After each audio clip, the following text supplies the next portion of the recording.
Comenzaba el año con las habituales secuelas de las fiestas navideñas, cambios, devoluciones, rebajas, vueltas al cole y al trabajo, y una cuesta que cada vez es más complicado subir.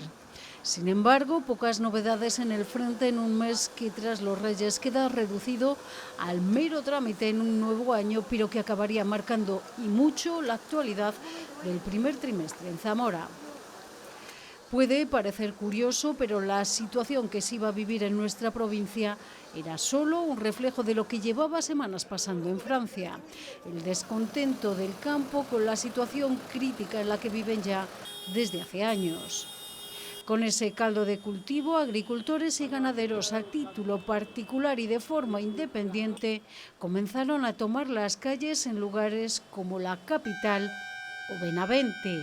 Era el 30 de enero y las movilizaciones no cesaron hasta la primavera. Y es que tras esa jornada vinieron otras muchas. Especialmente movido fue el mes de febrero, con cortes en Zamora que afectaban a las principales vías de entrada y salida. En ellas se repetían las reivindicaciones de los agricultores y ganaderos a los que desde hace mucho no les salen las cuentas. Y la misma lista de peticiones se repetía en la zona de Benavente, con el epicentro de los paradores de Castro Gonzalo. Y en la zona de Aliste, por donde agricultores y ganaderos salían por la Nacional 122. Movilizaciones a las que se unieron posteriormente las organizaciones agrarias que circularon por las calles de la capital. Una situación que, a pesar de los continuos cortes y retrasos, tenían en gran parte el apoyo de los ciudadanos. Protestas que en la zona de Benavente acabaron en conflicto entre los manifestantes que cortaron la autovía A6 la madrugada del 4 de marzo en la zona de los paradores. Un corte que acabó con serios enfrentamientos con las fuerzas de seguridad, lo que provocó varios heridos y retenciones kilométricas. Incidentes por los que fueron detenidas 2 personas, hubo 6 investigados y hasta 20 propuestas para sanción. Agricultores y ganaderos que tuvieron que acudir a los juzgados de Benavente en octubre, procesados por cuestiones como atentado a la autoridad o desórdenes públicos. Movilizaciones que ya con el inicio del laboreo se calmaron, pero que se retomaron a finales de año para seguir denunciando los altos costes y los bajos precios y reclamando una efectiva aplicación de la ley de cadena alimentaria y de las cláusulas espejos con la entrada de productos de fuera y más cuando el año cierra con ese acuerdo con Mercosur y con la llegada de Trump a la Casa Blanca, que complicará las exportaciones del sector agroalimentario también a Estados Unidos. No fueron esas las únicas manifestaciones que afectan a agricultores y ganaderos, porque la posible instalación de plantas de biogás en la provincia para el tratamiento de purines despertó muchas voces en contra. Mientras las organizaciones agrarias de momento toman esas instalaciones con relativa neutralidad. Y desde la Administración señalan que los requisitos son muy estrictos. Un fin de año en el que conocimos el censo del lobo en Castilla y León, con 193 manadas y un incremento cercano al 30% en las poblaciones del sur del Duero. En este marco, a principios de diciembre, el convenio de Berna rebajaba la protección del lobo de especie estrictamente protegida a simplemente protegida. Una decisión que tendrá que ratificarse en el Parlamento Europeo y que después se trasladará a cada uno de los Estados miembros, que serán los que decidan qué tipo de medidas se implementan. Desde las organizaciones agrarias esperan que se dé margen a un control de la especie donde los ataques se repiten y su censo no está en peligro, como es el caso de Castilla y León. Un año en el que también se ha hablado mucho de la posible reintroducción del lince en la zona de Los Arribes, un proyecto que no despertó demasiado entusiasmo entre los municipios de la provincia, por lo que su posible regreso ha quedado en pausa y se ha comenzado con ese proyecto en la otra zona elegida en Castilla y León, el Cerrato Palentino. Sin embargo, no todo lo ligado al sector primario ha tenido un tinte negativo. Zamora sigue siendo una potencia en producción agroalimentaria. Son estos los productos que lideran las exportaciones en Zamora y dentro de ellos el lácteo es sin duda el líder. Ese liderazgo se traduce en ventas y también en citas claves como Fromago, que en su primera edición fue todo un éxito y en esta segunda, más profesional, se ha convertido en todo un referente nacional e internacional tras batir todos los récords y previsiones. 2024 ha sido un año tranquilo en el plano político, pero no por ello exento de cambios, porque en los primeros plenos del año, tanto del Ayuntamiento como de la Diputación, tomaban posesión de sus cargos Rocío Ferrero como nueva concejala del Ayuntamiento de la capital y Eloy Tomé como diputado provincial por Zamora-Sí, tras el abandono de la política a finales de 2023 de Francisco Requejo. Un año en el que el abandono del pacto de gobierno por parte de Vox tuvo su repercusión directa en Zamora, ya que la vicepresidencia que abandonaba García Gallardo la asumía la consejera de Familia e Igualdad de Oportunidades, Isabel Blanco, que seguiría manteniendo también esa cartera. Además, la que hasta ese momento había sido delegada territorial de la Junta en Zamora, Leticia García, pasaba a ser consejera de Industria y Comercio. Al frente de la delegación quedaría así el que durante años fue director provincial de Educación, Fernando Prada. Más convulso fue el cambio de gobierno en el Ayuntamiento de Toro, cuyos primeros movimientos se comenzaron a fraguar después del verano, con la negativa de la oposición a ceder los terrenos a la Diputación para la construcción del parque de bomberos que sufragaría íntegramente la institución provincial, aunque las intenciones reales no se materializaron hasta después de las fiestas de la vendimia, cuando el acuerdo, hasta entonces impensable entre el PSOE y Nos Movemos por Toro, hacía posible un cambio en la alcaldía que hasta entonces ostentaba el popular Rafael González. El acuerdo incluía una alternancia en el gobierno entre las dos formaciones, pero tenía más consecuencias. Tomás del Bien apoyó la moción, pero acto seguido abandonaba su acta de concejal. La edil socialista María Vicenta Gil Negrete no apoyó ese acuerdo y acto seguido dejó también el ayuntamiento toresano. En el otro extremo, Javier Gómez Valdespina, concejal de Futuro, que votó a favor de la moción, por lo que la dirección de su partido inició un expediente de expulsión. Así se hacía con la alcaldía Ángeles Medina, concejal de la formación que fundó Tomás del Bien, cargo que ocupará hasta diciembre de 2025, cuando cederá el bastón del mando al socialista Carlos Rodríguez. Eso sí, una vez tomó posesión el nuevo equipo de gobierno, el Pleno acordó ceder los terrenos para el Parque de Bomberos, una inversión de la Diputación dotada con 800.000 euros que ya está reflejada en los presupuestos provinciales de 2025.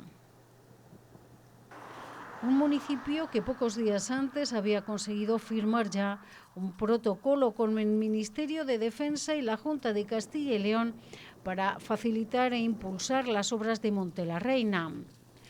En el protocolo se ve reflejada la intención del Ministerio de Defensa de elaborar un plan regional de ámbito territorial para ordenar la implantación de un sistema general de equipamiento de defensa y su intención de desistir de la tramitación del plan especial para la autorización de uso excepcional en el suelo rústico.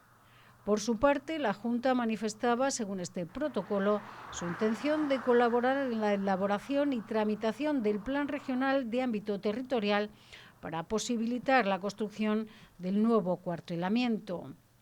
mientras el propio Ayuntamiento de Toro se comprometía a colaborar en la preparación de los instrumentos de ordenación territorial precisos y emitir con celeridad los informes que se le solicitaran. Las instituciones, además, tendrán una comisión de seguimiento que se reunirá de forma periódica para avanzar en la tramitación del proyecto. Un proyecto cuyos detalles conocimos a principios de año con la visita a las instalaciones de la ministra de Defensa, Margarita Robles, que repasó las actuaciones llevadas a cabo hasta el momento: limpiezas, desbroces, nuevo vallado, caminos y zona de maniobras. Por delante, un proyecto que incluye viviendas, zonas deportivas, de trabajo, almacenes y hasta una guardería. El objetivo, que esté listo a finales de 2027. Las obras de la Nacional 122 para su conversión en autovía han avanzado, pero a un ritmo demasiado lento tras décadas de espera. En otoño comenzaban las obras de un tramo de 1,5 km entre la frontera portuguesa en Quintanilla y San Martín del Pedroso. En la provincia se ha avanzado sobre todo en las obras e inversiones para garantizar la depuración y abastecimiento de aguas, con especial incidencia en la nueva gestión de la ETAP de Benavente y Los Valles. En Benavente también se aprobaba a principios de diciembre en el Pleno Municipal el expediente de contratación de las obras del Puerta del Noroeste. Comenzamos la presente sesión de DAF con sus familias y seres queridos que han sufrido esta pérdida irreparable. Y en noviembre veían ya finalizadas en Alcañices las obras de remodelación de su centro de salud, después de una importante intervención que supuso una inversión cercana a los 800.000 euros. Y hasta el año que viene no se verán las obras, pero en verano sí conocíamos al detalle el proyecto del nuevo puente de la Iniesta sobre la línea de alta velocidad. Unas actuaciones de la Diputación Provincial que también han buscado los acuerdos con otras instituciones para multiplicar las inversiones, con proyectos que se han materializado en numerosas iniciativas, desde la prestación de servicios sociales a las ya nombradas depuraciones de aguas, las permutas de carreteras en el caso de la Junta de Castilla y León o la vivienda. Con esta institución en el horizonte hay dos proyectos: el ya conocido de Tierra de Campos, que afecta a 30 municipios en nuestra provincia, y el Plan Especial de la Raya, cuyos detalles se conocerán en enero.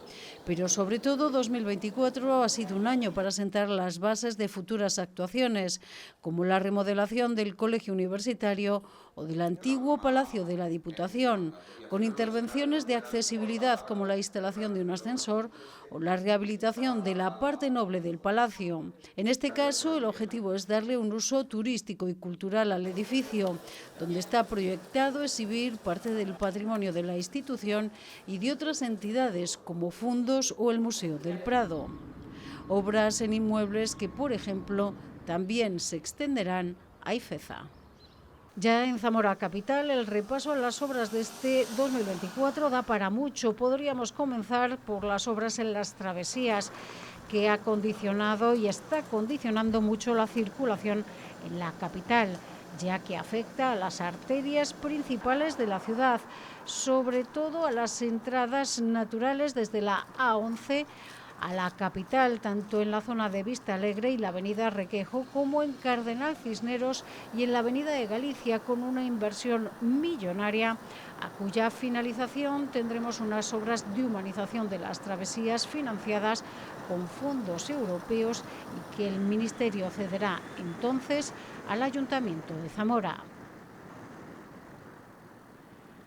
Pendiente quedan las obras proyectadas en la Avenida de la Feria, en las que se invertirán 3 millones de euros y que están pendientes de licitación. Aquí se ha seguido avanzando en la liberalización de la muralla, una muralla en la que el Ministerio ha proyectado actuar en las zonas más delicadas, pero que de momento esas obras no han comenzado.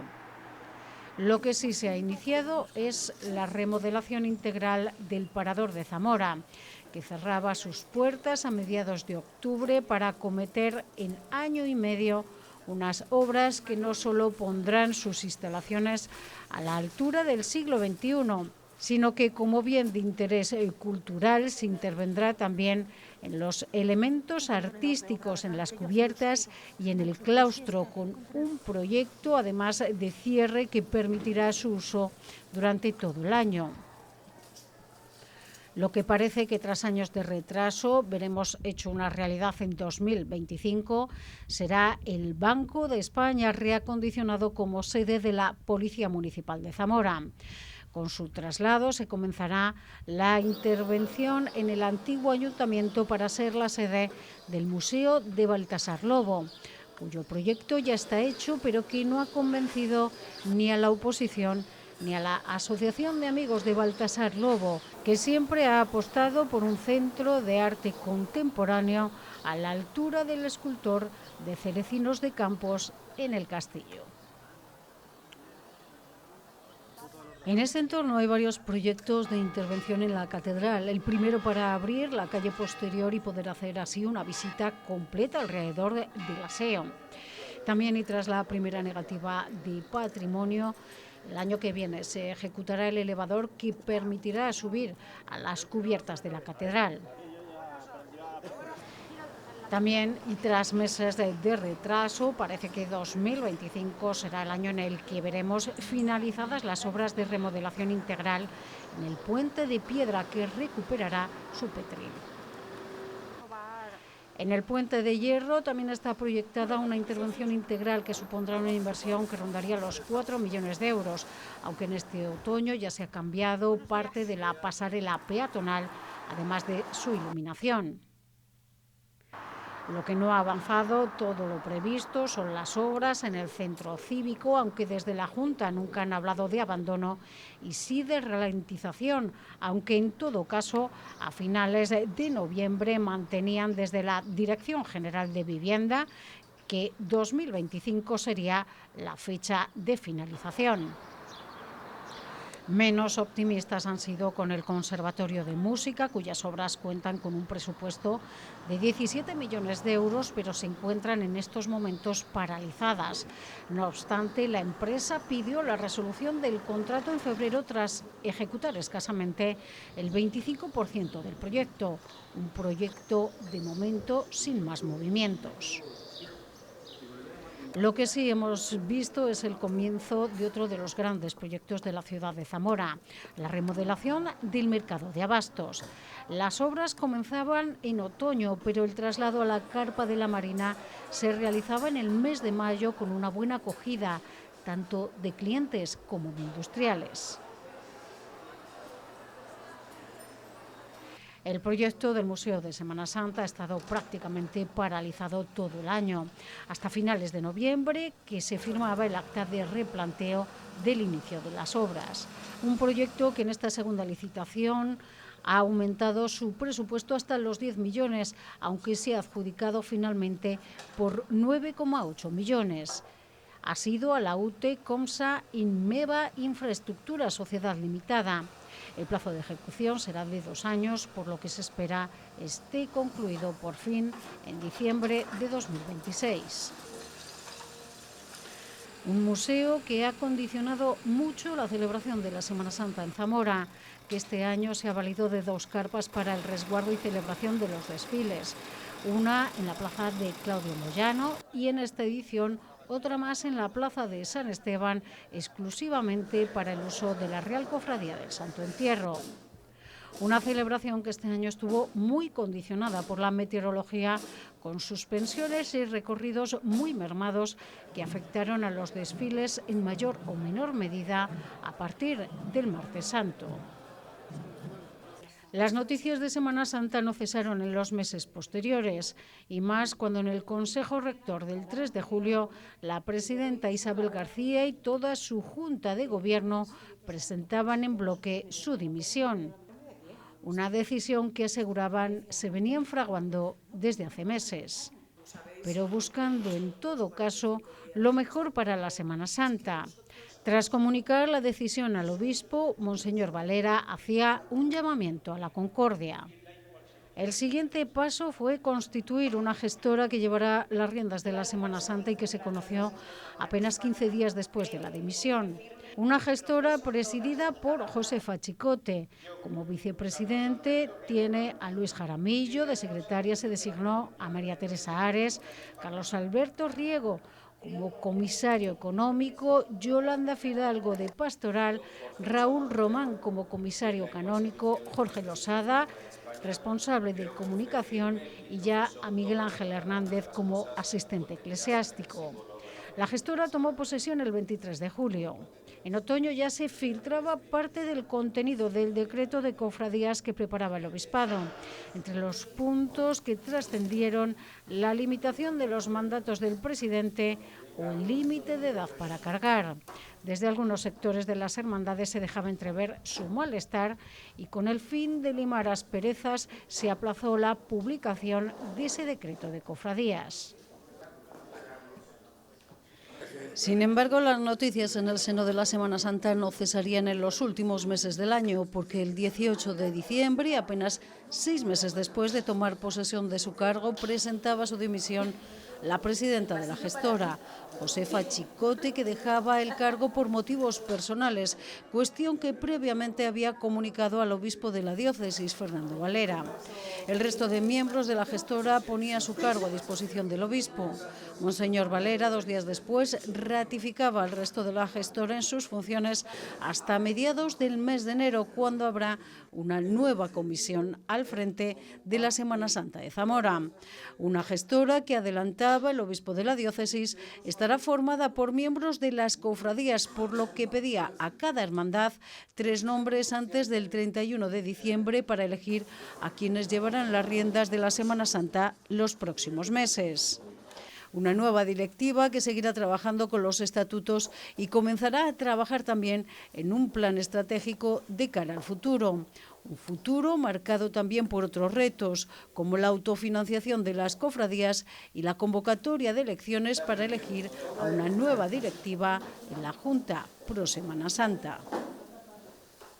Esa junta directiva llegaba el día 30 de diciembre. El viernes anterior, el día 27, el obispo citaba a los presidentes de las hermandades para avanzar en el proceso y acercar posturas. De ese encuentro salían acuerdos y una nueva cita para el 30 de diciembre en el que los presidentes de las cofradías y hermandades de la Semana Santa de Zamora tendrían que elegir entre ellos a un presidente y a 2 consejeros que constituirían un equipo interino que asumiría la responsabilidad de gestionar un plan estratégico para la organización semana santera, posponiéndose para más adelante la elaboración de los estatutos.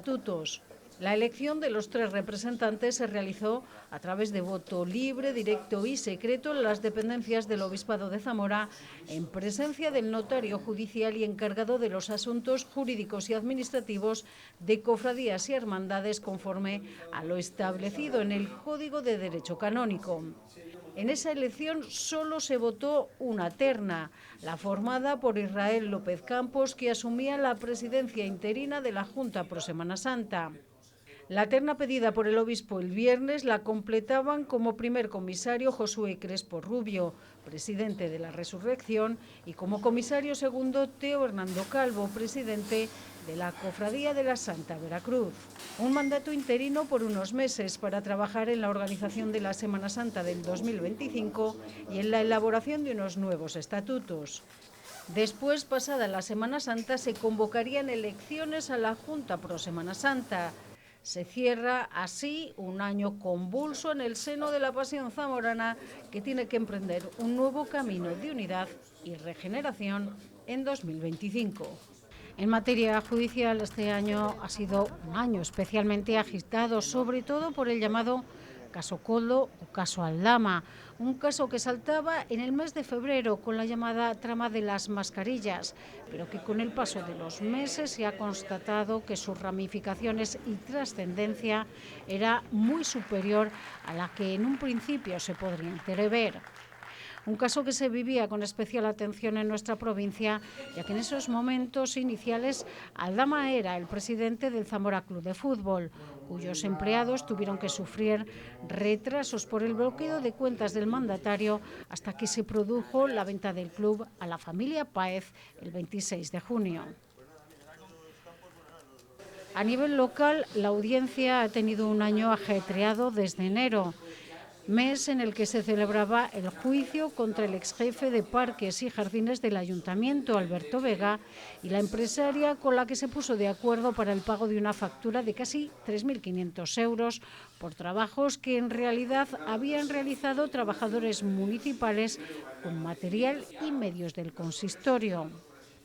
La sentencia salía en febrero y condenaba al exjefe de Parques y Jardines a 1 año de prisión por estafa procesal, mismo delito por el que se condenaba a la empresaria, pero en este caso la pena era de 1 mes al aplicarle los atenuantes de reparación del daño y reconocimiento de los hechos. En junio se celebraba el juicio por el intento de asesinato que se produjo en Villarrín de Campos en 2021. Concretamente, 2 jóvenes, uno de ellos nieta de la víctima de 69 años, le asestaron varias puñaladas. La nieta, que tenía 15 años cuando se produjeron los hechos, ya había sido condenada por el juzgado de menores. Mientras, el joven asumió la condena de 5 años de prisión por un delito de asesinato en grado de tentativa tras el acuerdo entre la defensa y la Fiscalía. Aunque sin duda el juicio que más ha despertado la indignación de la sociedad zamorana fue el del empresario de Villaralbo acusado de agredir y abusar sexualmente de 6 niñas amigas de sus hijas durante años en fiestas de pijama en su casa o en vacaciones. En el juicio se dieron por probados los hechos y se condenó al acusado a 40 años de prisión y a indemnizar a 2 de las chicas a 30.000 euros cada una y a las otras 4 a 20.000. Eso sí, la posibilidad de apelar quedaba abierta. Un año duro en lo judicial y en las carreteras, con unos datos de fallecidos inasumibles, con más de 20 en nuestras vías de comunicación, algunos de ellos muy conocidos, como el fiscal Evaristo Antelo, que fallecía a finales de junio junto a otro varón de 85 años en un accidente que se producía en la Nacional 630 a la altura de Perilla de Castro. También fallecía en nuestras carreteras el diputado foral de Guipúzcoa, Joaquín Perona. Circulaba en bicicleta por Pelías de Abajo junto a su hijo, cuando fue arrollado por un turismo a principios de agosto. En septiembre, 2 jóvenes perdían la vida en otro fatídico accidente en la autovía a la altura de Morales del Vino. Un constante goteo que ha dejado una estadística letal en las vías zamoranas en este 2024. Un año de sucesos en el que, por ejemplo, una persona perdía la vida en un incendio en el barrio de San José Obrero en marzo, o el tiroteo que despertó a buena parte de los vecinos de la calle Villalpando en la madrugada del 11 de mayo, cuando un varón de 61 años disparó a un camarero del bar Marta dejándolo herido grave y después en su huida disparó a 4 agentes de la policía local hasta que lo redujeron. Este año marcado por la tragedia de la Dana en Valencia, a la que respondió, como toda España, la solidaridad de los ciudadanos e instituciones zamoranas, aquí también hemos sufrido las consecuencias de una meteorología cada vez más voraz. Pocos recuerdan las tormentas de granizo como la que se produjo en la capital la madrugada del 21 de marzo, con imágenes sobrecogedoras. Daños materiales que luego pudimos constatar con la llegada del día, pero afortunadamente sin tener que lamentar ninguna víctima o herido. A finales de junio, otra tormenta de granizo dejaba un paisaje desolador en algunas localidades alistanas como San Vitero o San Cristóbal, donde el pedrisco acabó con una plantación de 40.000 tomates. Un mes de junio en el que las tormentas también dejaron anegadas las calles de Cerecinos de Campos, aunque afortunadamente, una vez más, sin tener que lamentar más allá que algunos daños materiales o en el campo. Y tras un año tranquilo como fue 2023, en lo que a incendios se refiere, el mes de agosto fue especialmente virulento en este sentido. con uno que puso en jaque a toda la raya, con un fuego que devoraba hectáreas en la zona de Angueira y San Martiño, donde pasaron un 11 de agosto que no olvidarán en décadas y en cuya extinción participaron activamente los medios de la Junta y la Diputación para evitar que las llamas pasaran a este lado de la frontera. Solo unos días después, el 17 de agosto, un incendio entre Trabazos y Sejas de Aliste provocó el corte de la Nacional 122 durante horas y acabó con el desalojo de Sejas por seguridad. Uno de sus vecinos falleció de un infarto cuando era evacuado. Al final fueron 256 hectáreas calcinadas en el peor incendio del año en Zamora. Un 2024 en el que muchos nos han dejado, en el que tuvimos que decir adiós a personas que durante mucho tiempo formaron parte de la vida social y cultural de Zamora, como el doctor José Miguel Diego, que durante años fue la cara visible de proyectos de la Fundación Caja Rural como el Mes de la Salud. O el gran músico Miguel Manzano, cuya luz se apagó el 15 de mayo, dejando huérfana a la música zamorana, pero recibiendo el cariño de sus paisanos en su último adiós. Pero en estos meses también hemos tenido momentos importantes, alegrías que nos han hecho salir a la calle a festejar. Son los casos, por ejemplo, del CB Zamora, que lograba el sueño de ascenso a Primera Federación, no sin sufrimiento, porque los de Saulo Hernández recorrieron el camino más largo para lograr una proeza para el baloncesto local y lograban ese sueño. La vía rápida frente a Cartagena no pudo ser y en el camino más complicado a priori se deshicieron primero de Ciudad de Huelva y después del Albacete para conseguir el ascenso a la división de plata del baloncesto español. También, después de muchos meses de sufrimiento, el Zamora Club de Fútbol lograba volver a la Primera Federación y lo hacía sin la vitola de favorito y también por el camino largo y teniendo que remontar ante el Sant Andreu en la primera eliminatoria y ganando a domicilio con un gol solitario de Luis Rivas en San Sebastián de los Reyes el 2 de junio. Un domingo en el que se desató la locura en la capital, aunque las celebraciones siguieron en los días siguientes. También logró el ascenso a falta de 2 jornadas el Intersala Zamora, que conseguía su objetivo de subir a Segunda B tras ser el claro dominador del Grupo 9 de Tercera División y cerrar así una temporada impecable. Con la miel en los labios se quedó un año más el Zamarat, que lleva varias temporadas buscando su regreso a la élite del baloncesto femenino español, pero que caía ante Estepona en la Final Four por el ascenso. Peor le fue al balonmano Zamora, que tras una temporada muy irregular perdían categoría y descendían a Primera Nacional.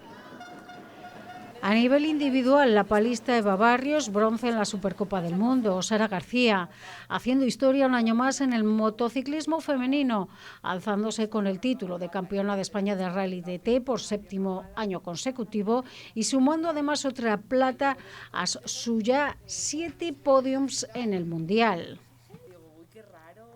Buen sabor de boca para despedir un 2024 en el que nubes y claros han alternado en el horizonte zamorano, para dejar entrever, eso sí, un futuro 2025 cargado de nuevos proyectos y, sobre todo, de esperanza para una provincia que tiene mucho por decir.